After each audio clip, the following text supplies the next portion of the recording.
when we thought about this conference 3.5 months ago, what we weren't really ready for was this explosive reaction to what it was we're building and where we were going to go with it. And I just want to say that thank you guys for kind of making it happen and bring it together. So Vince, are you ready? All right, let's go. Let's get it done. All right, this is Vince. He's Senior Executive Vice President of Technicolor. We're going to talk about Technicoloring the wearable world. Thanks. Thank you very much. Woo!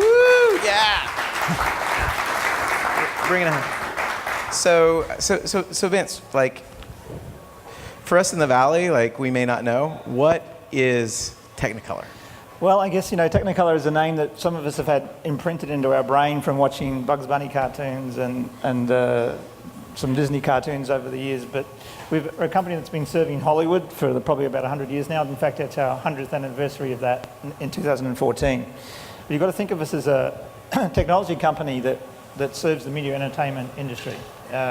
We've got a long history of trying to create great media experiences, the technology that makes those media experiences work, connect artists and creatives with a large audience.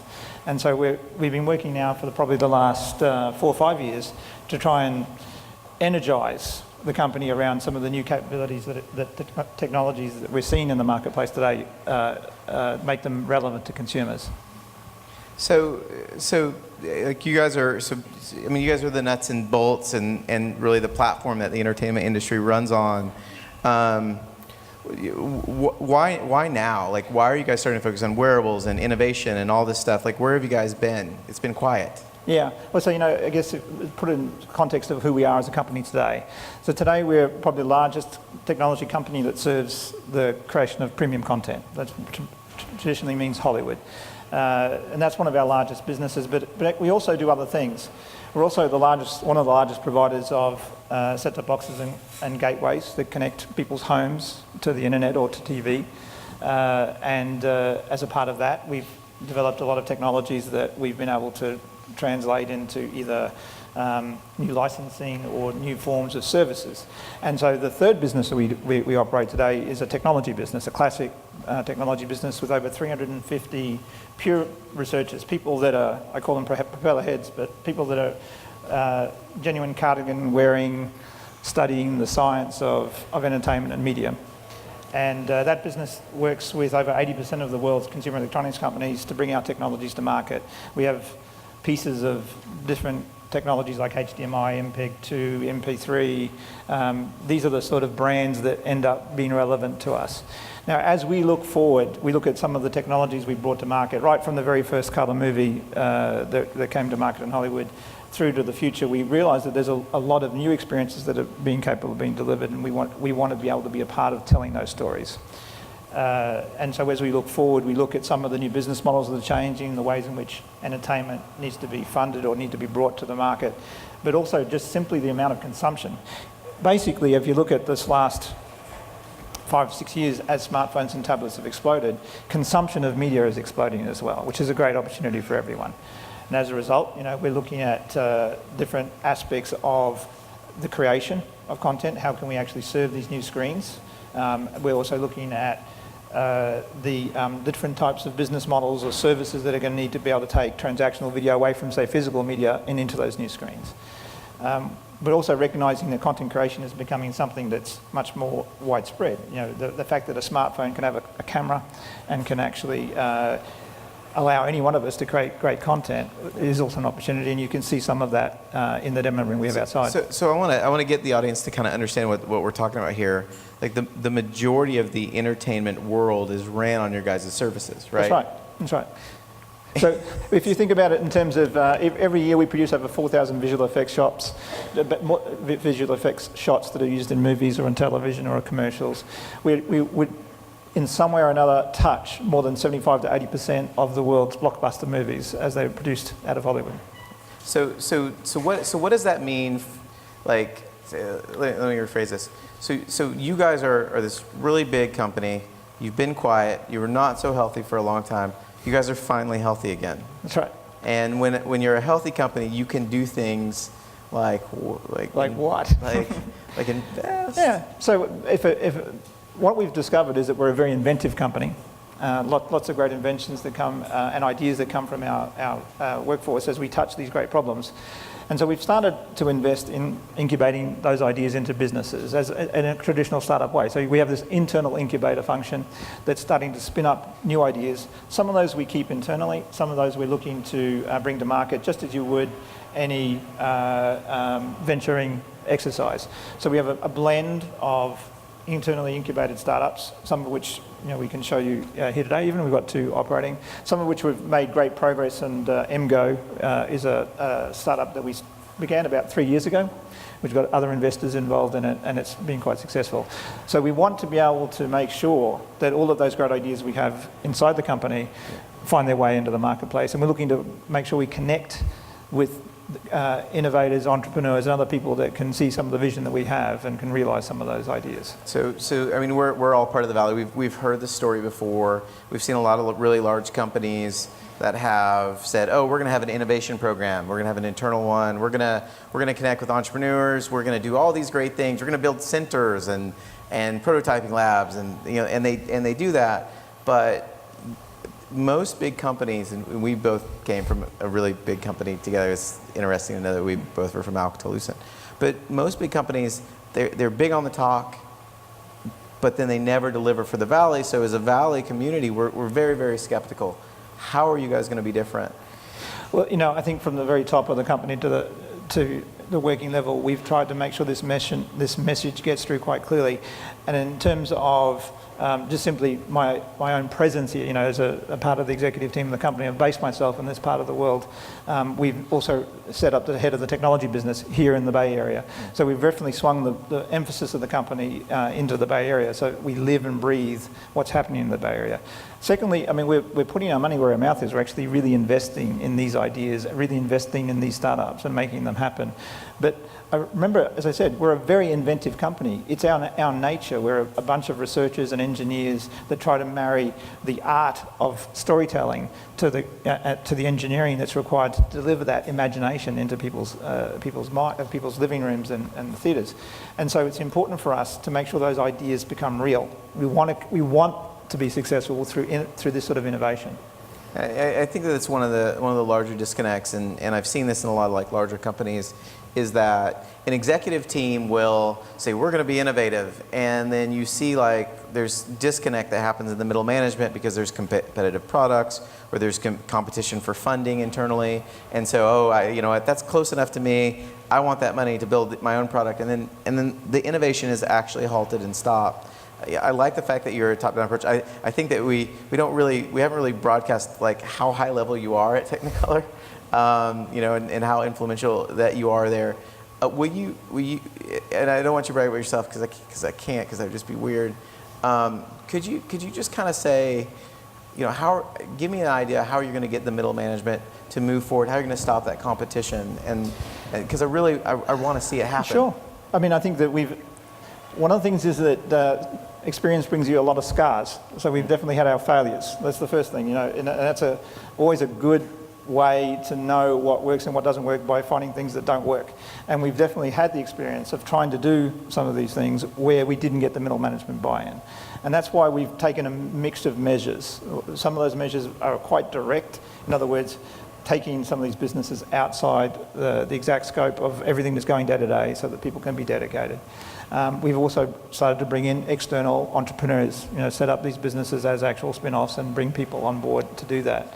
But you also have to find the champions inside the business, the people that are the real spokespeople for that type of vision, and make sure you connect to those people, that they get the passion themselves and drive it, and you nurture that, feed it, breed on those successes, and make sure that it continues. So we've had now 2 or 3 years of this, and we see the fruit of that starting to come through.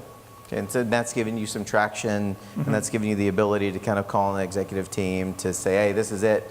Because even in, I was with Alcatel-Lucent for a long time. What I loved is the fact that how excited different business units would get when you would actually connect them to the world. And internally, you'll see a lot of internal team. Everybody wants to do cool shit. That's just what we want to do. Sure.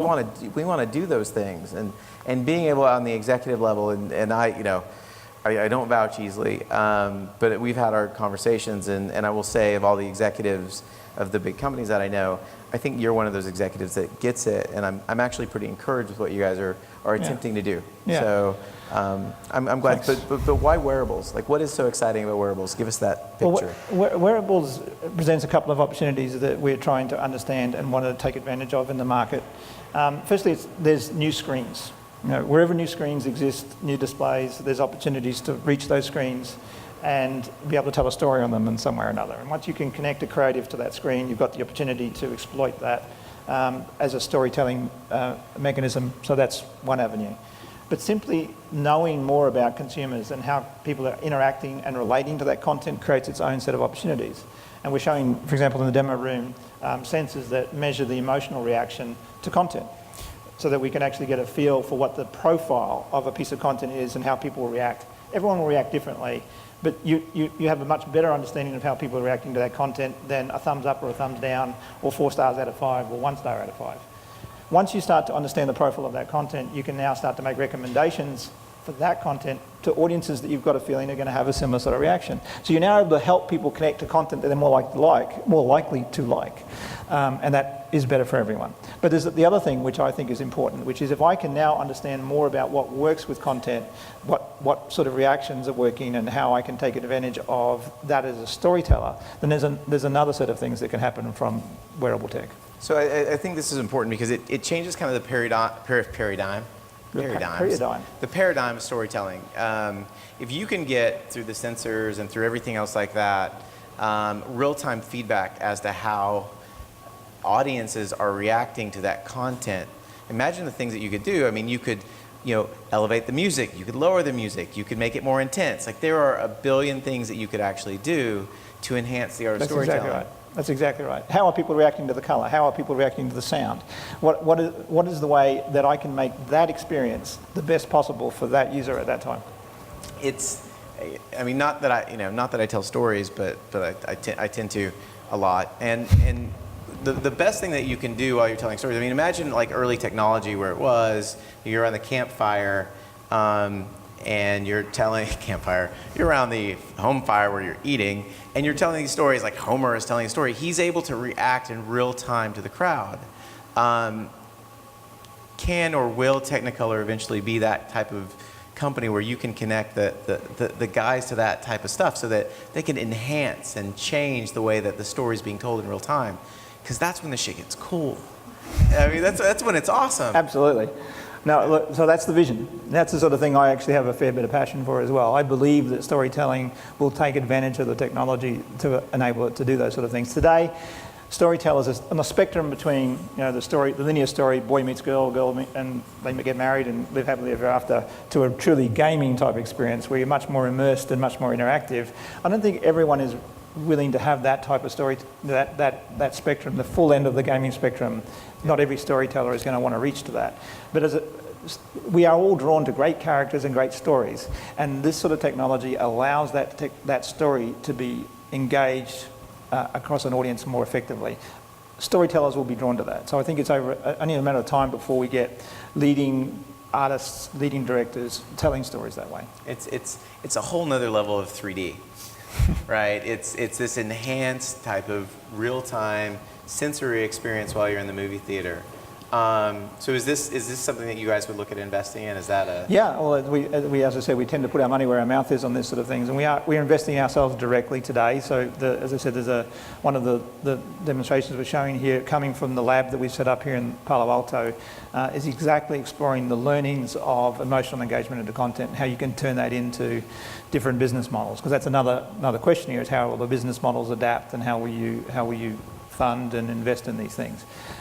So we're doing that. We're also looking to, as I said, find companies that are investigating or investing in this space as well, and see if we can align ourselves with those as well, because frankly we're not the only inventor of all the great ideas, so we want to find companies that are thinking the same way. I love alignment talk. Alignment, it's the corporate speak. Exactly. Hey, maybe we're investing in it. That's why I probably learned that lesson at Alcatel. How many times did you hear "I'm concerned" on a call? Yes. I started docking people. Yes. I started saying, if the first time someone says "I'm concerned" on a call, I'm going to hang up. Yeah. And the first time I did it, I was like, "Oh wow, are you serious?" I was like, "I'm tired of it." It's a very corporate talk, but I like this thought, and I like this train of thought around, that the future of storytelling is going to really radically shift, and that directors are going to actually have to come up with a new, different skill set. I mean, it's empathy. Mm-hmm. It's being able to understand the audience from more than just reactionary point of view. It's being able to connect in a whole new way. Like you guys brought us, color. That's right. I think that it could be a really interesting and revolutionary time for you guys to bring us that next level. How many years off is that? Well, I don't think it's that far. I mean, if you think about taking colour as an example, when the first colour short started coming out, it was in the early 30s. In fact, I think Disney and ourselves produced that first colour short at 32. And then, of course, we had our full feature-length movies like The Wizard of Oz and Gone with the Wind by I think 37 or before the end of the decade. I remember reading some reports that suggested, and this is obviously in history books, that audiences were concerned that colour was too rich an experience over a normal black and white, and that it would make people sick. And so I always find fear of change, like bringing in 3D or now bringing in this sort of experience into entertainment, as misplaced. So I think audiences are much more prepared these days to try and find new experiences and to explore it. So it's a question of the storytelling and the technology catching up. So 5 years we could have our first real experiences like this. It's not unbelievable. Remember that a big budget storytelling experience can take 3 to 5 years to make. So if I say 5 years, that means that somewhere in the next year or two, people are going to start investing in the development phase in a piece of content that's going to start to use that technology. So a lot of content providers are really kind of nervous and scared about the smartwatch phone, with their cameras or the Google Glass, pieces of technology and stuff like that. And it's almost too tricky of a question to ask, but I think it's very valuable and important because, okay, so I'm watching this kind of shitty experience through somebody's Google Glass that they've pirated on BitTorrent, and the founder's not here. He's probably creeping around somewhere. Yeah, probably. RAM is crazy. So I think that's a real concern, but I think that's also one of those things that changes it. Is there's this deep, rich, wearable experience that you can get with the sensors, with everything, and even maybe with your glass product. And so it's like, hey, who cares about the content? There's so much more to the story now. Mm-hmm. It's like you get the first chapter of a book, you want to actually go and read it. Right. I think that's actually that's an interesting perspective. I worry that the content providers can't actually change their model long term, and I don't know how we work with them and with you guys to actually enhance that experience. Well, I think in any industry, you've got your leading lights and you've got the followers. So it's certainly a question of finding those leading lights and the people that are willing to invest in the new technologies, just as a James Cameron would invest in 3D to prove what sort of experiences you can tell. And we tend to get drawn by and moved by compelling single experiences around that new technology. Colour was brought to life in The Wizard of Oz and Gone with the Wind. Great stories. It's important to remember that at the end of the day, the technology can't be subservient completely to the idea of making sure that a great story is being told. And so when we can find the event movie or the event TV series or the event whatever it might be, because it doesn't, we also, as I said, we don't want to be necessarily drawn to the traditional linear way of thinking of a story. It may well be that this technology will allow us to engage into a piece of content in a completely different way. And that may be non-linear. It may be something that jumps around a little bit based on context about location and different ways that you might relate to what's going on in the story. So I don't think we need to necessarily think of someone producing a 2-hour movie or a 10-episode TV series, but I think people will create a world or create a place where a story can be told, and the wearable tech will allow you to experience that in a different way. It was just to kind of add to that. I was in London when one of the Harry Potter movies came out. And I recognized that I was actually right in the neighborhood where I was actually watching the show. So I was probably supposed to be at work at Alcatel doing some stuff. And I was like, this is great stuff. So it changed my whole entire perspective of the movie. And I think that you guys actually have a really great position to move things forward. Well, another thing, just to build on what you just said, in fact, that's one of the things that we do have an insight to that a lot of companies don't have, which is in the production phase, we capture a lot more about what's going on in that movie than is normally released. Once a movie hits the street or a TV show hits the street, the world explodes and talking about what's going on. But it's in the phase leading up to the movie that we tend to be on our own. And so we collect a lot of metadata about, well, not only is that scene meant to be there, it actually was shot over there, and we capture all of that stuff and we keep it. I mean, when I first came in the company, we weren't keeping it, which was a bit sad that we were throwing it away, because you tend to want to get the hard disk space back. But in reality, there's a lot of information we keep about all of the movies as they're being made, and it's a combination of context, location, a bunch of things that end up being useful. So shifting gears just a second, you're a very approachable guy. Mm-hmm. You're extremely easy to get on with. How do entrepreneurs connect with you, and not with someone that stops them from being able to get to the guy that's actually going to make things happen? I mean, yeah, I'm sure you have great BD guys, but I think I like, as an entrepreneur being in a big company, I mean, I think mm-hmm. it's very important, being the face, here in the valley of the company. Yeah. How do we connect with you as a community? Well, I think firstly we're making sure we're based here. So I'm here. We're going to make sure that you've got my contact details so people can reach me. But I can send you an email for $20. There's no quite substitute for actually living in the location. So that's why I base myself here. That's why we're setting a team up here. It's my intention to, over time, we're going to release more and more information about programs we want to run.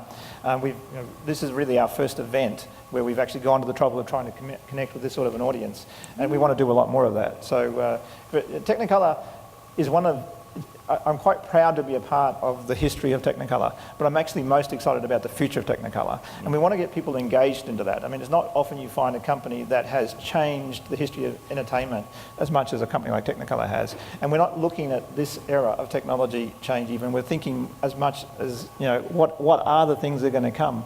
So reaching me or reaching the team that we have here in the Bay Area is something we want to make available those contact points so people can do it very easily. I might be approachable, but generally speaking, technology people inside Technicolor are really inquisitive people. So once people who've engaged with our demo team here will see that we've been pretty blessed to have a very strong team that they can work with. Fantastic. So let's take a couple of questions from the audience, and they can be just about anything. I guess we'll lay it out there. If we want to talk about the America's Cup, it's okay. I'm not from New Zealand, so where we want us pretty excited. So, any questions? It's rare when you get an executive of this standard at a conference where you can actually ask them some wallopers. So, go ahead. Even the Green Cloud team, I know that they want to tell you all about what their product does. Gisli. You talk about the future of the storytelling, but are you guys thinking about, I see a lot of these wearables kind of colliding the storytelling space and the gaming space. So you mentioned that you would start to react, or the story would start to react with you. Do you see any kind of collide with the gaming industry, for example, in the story directing? Well, for as long as I've been following graphics computing and the graphics industry versus video, there's always been the potential for collision for those industries. And today we're one of the world's leading visual effects organizations, and if I look at all of the models we use to create Harry Potter, because we're with a visual effects provider for Harry Potter, which we mentioned, or Life of Pi, or some of the movies that in fact, Life of Pi we recently won a Visual Effect Academy Award for, so we're quite proud of that. But a lot of those technologies are graphics computing technologies. So the idea of more in real time being able to engage and dynamically change what happens in the scene, the convergence of the two, graphics computing and video computing, are, I think, starting to make that possible. So now can the story evolve to make that possible? And that's, I think, the next challenge, because it's not always in the mind of a director of how a story might evolve based on where someone is. I encourage you to go and look at a piece of online content called Tony and Tina's Wedding. So it's an experience of a wedding and all the stories that happen at that event. The crazy out-of-towners with their stories, and the comedy of that, as well as the drama of what can happen at a wedding over the course of 2 or 3 hours. And you don't experience that story linearly. You go to different parts of it, but the director guides you through that experience. Now, if you're reacting in a certain way to some of the scenes in that type of a content, then obviously you can change the way the story is told. And we need the technology to catch up so it's re-rendered or re-experienced in a different way. But now, is that gaming, or is that just telling a story a different way? Now, I think there's a spectrum between gaming, and my grandmother and my mother are not going to necessarily go into a gaming experience. But can the technology be easy enough for them to use so they can experience that story differently? Yes. So I think that's the challenge for the creative now, is to find something that's not the straight linear story, but something that's a little bit more guided maybe, and allows a little bit more context, a little bit more relationship to what's going on in the story at that time to change the way they've told that story. And I mean, I'm optimistic. I think that can happen. The technology we are developing today can absolutely be used in that way. So we've got to find a creative with that vision to use it that way. I just want to go to the Academy Awards with you this next year. That's all. That's, a couple more questions from the audience. Anyone? Go ahead, Jay.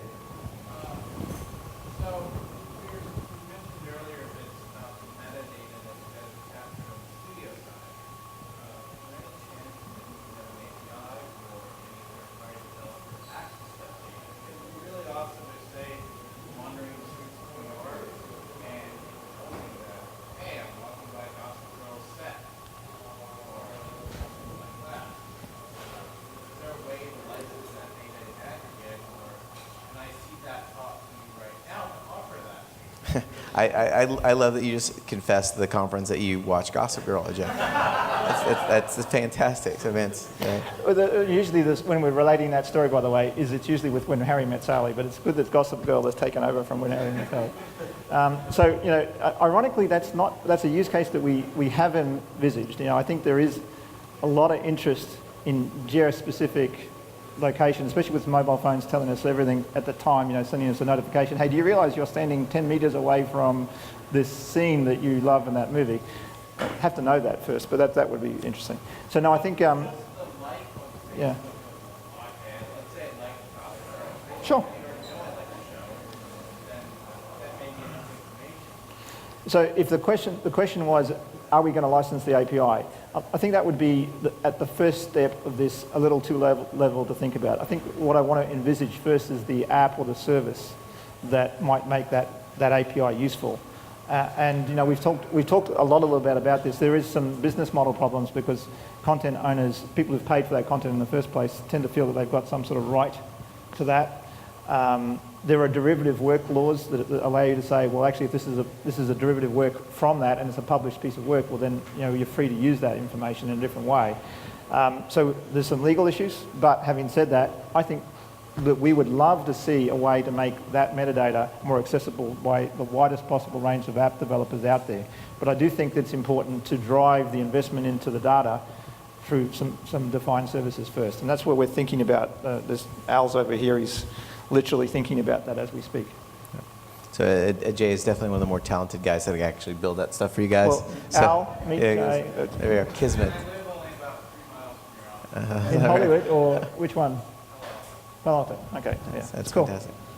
Well, any more? One last question before we wrap things up. All right, great. So Vince, thank you so much for sharing your time, your life with us. We definitely appreciate you and what your company's done for us as a company too. So thank you. Thank you. Thanks very much, Redg. Thank you. Thanks.